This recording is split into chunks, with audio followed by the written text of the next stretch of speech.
day 3, Eagles training camp, first day with pads on. John, can you hear me? How you doing, buddy? I'm doing well. Something going on with the phones. Yeah. Could be the Bluetooth. Could be the station. Who knows? God bless technology, right? Well, I'm glad to finally have you on. Hey, I think after you got off with us yesterday was the Alex Brown signing, and then I did see a couple tweets out there that question whether or not does that mean Cravens LeBlanc's injury is worse than being described or more significant than being described. Well, there's always a possibility. Obviously, the Eagles don't have to give out information in the off season. You only have to put out injury reports in season. And let's be honest, they're clandestine about injuries when they have to be above board about them. So they're not going to volunteer anything. What I can say is Thursday, which was day 1, Cravens was in the locker room after practice. He didn't leave practice early. He seemed fine. He was joking around. I can't imagine it's terribly serious. Now, while I say that, I mean, there's been people that have actually, Jay Ajayi is a perfect example of this. He tore his ACL in game. He went back out there to play. Didn't even understand that he tore it. Wow, yeah, right. And came back into play. So it's not a guarantee, but he certainly didn't look in any terrible condition after practice on Thursday. I think it's more about bodies and the fact that, remember, Jalen Mills started on the PUP list, so he can't practice. Ronald Darby is doing individual work, but he can't practice in team drills. And now Cravens has some type of injury, as Jim Schwartz confirmed, but that means you don't have a lot of bodies at a position in training camp. You need a lot of bodies. So I think picking up Alex Brown on waivers is just a nod toward that. You need a certain amount of bodies at that position to go through practice. So, John, today's first day with pads. Each day, I guess it seems like they've been ramping up, right? First day was 10-10-10. Yesterday was a little bit more structured, a little bit more intense. And now today, are they going to tackle to the ground? No. I can't imagine. Doug said there's going to be 2 live periods throughout training camp. And, it's amazing. For people that have been around as long as us, and the Eagles do more than most. So generally, that's later in camp, and it's usually goal line stuff and things like that, a few periods. They'll put the pads on today, but they'll thud a little bit, but that'll be it.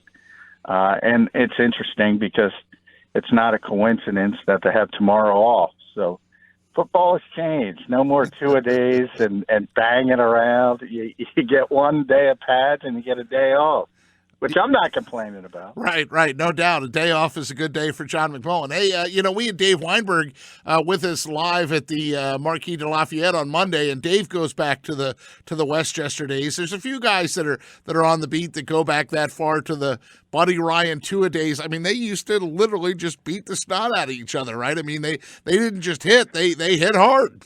Yeah. It's a different mentality. It's a different game. A lot of it has to do from a standpoint of the safety aspect. And let's be honest, I mean, the NFL pretends it's altruistic, but it has more to do with potential legal implications than anything else, and future court cases.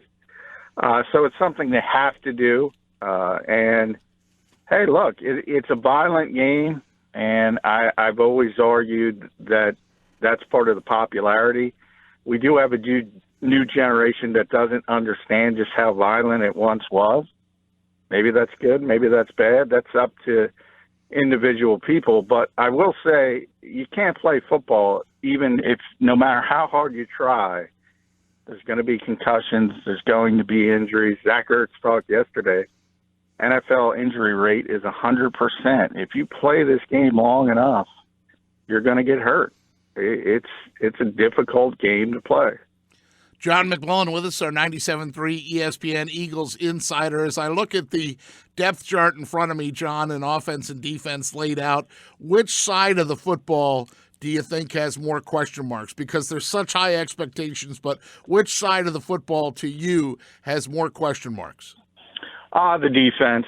I think you have questions at all three levels, really. The offense is pretty solid, and you know who's going to be out there really week one, barring any injuries. You know what the offensive line is going to be. You hope Brandon Brooks can be back at right guard. You know who the receivers are going to be. You know the tight ends are good. The questions there have more to do with personnel. Do you play more 2 tight ends or 3 wide receivers? And then there's a little bit of question about how you handle a running back rotation. But you know who's going to be in it if they're healthy. Defense, there's some issues. You have to replace Michael Bennett and Chris Long up front. Vinny Curry's back. And the Eagles hope one of the young players steps up, most notably Josh Sweat. We'll see if that can happen. If not him, maybe Joe Osman, who the coaching staff and everybody seems to love. We just mentioned cornerbacks and injuries, and when are Ronald Darby and Jalen Mills going to be ready? Is Avonte Maddox going to be a 3-down player, or is Sidney Jones going to step up? And then at safety, you have Rodney McLeod, and when's he going to be back? Or is Andrew Sendejo going to have to step in for him at least early? And the biggest question of all might be linebacker and replacing Jordan Hicks, because there's no obvious replacement. Nigel Bradham is also rehabbing back from an injury, so he hasn't been out there yet, but it's probably going to be Camus Grugier-Hill, but it's a cast of thousands at linebacker to try to replace Jordan Hicks. Yeah, when you look through the linebacker names, and, you know, when you say Camus' name, the first thing that jumps out, like his most significant contribution as an Eagle is the time he kicked. Yeah, well, I wouldn't say that, but yeah, he is a heck of a kicker, though. I will say, you know, it's interesting when you have guys who can do that and do some things and be forced into action. It kind of tells you what athletes they are. Mac Hollins, for instance, could be a long snapper. Okay. I don't know if people know that. He used to be a long snapper back in high school. Every once in a while you see him at practice throwing a few back there just in case something happens. You remember back when Trey Burton was here, he was would go in as a long snapper, right? At times. So it is interesting when guys can do that. But Camus kind of stepped up. You know, he was a special teams player. Then last year was that third linebacker, sort of the situational guy that would get 20% of the snaps. And now they hope he takes that third step and becomes the second linebacker, taking 80% of the snaps. But that's a big leap. And like you said yesterday, it really says something about the coaching staff's confidence in the converted safety to linebacker Nate Gary out of Nebraska, that he's there's only 2 outside linebackers listed on the depth chart, Camus and Nate Gary, and that's it. Yeah, well, those depth charts are hinky. Well, you know, Jim will always say, first of all, they don't have depth charts this early. That's not necessarily true. I mean, coaches like to play up things when it benefits them and ignore them when they're obvious. Like, you know where Fletcher Cox is on the depth chart. You know where Brandon Graham is. You know where Malcolm Jenkins is. So you know where the stars are. But Nate is obviously an ascending player, hasn't played a ton, played a little bit last year. And, yeah, I mean, I expected him to be an outside linebacker, but he has lined up at middle linebacker since the spring consistently, every single rep. Right. So, I mean, there is sort of a versatility. Linebackers need to morph and move a little bit more than they used to. But he's been the guy in the middle in the base defense, calling the signals.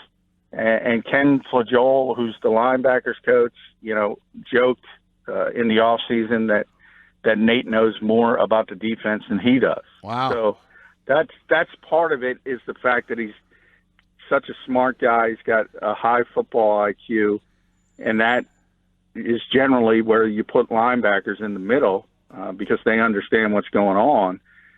From his standpoint, the question is, can he hold up in the middle?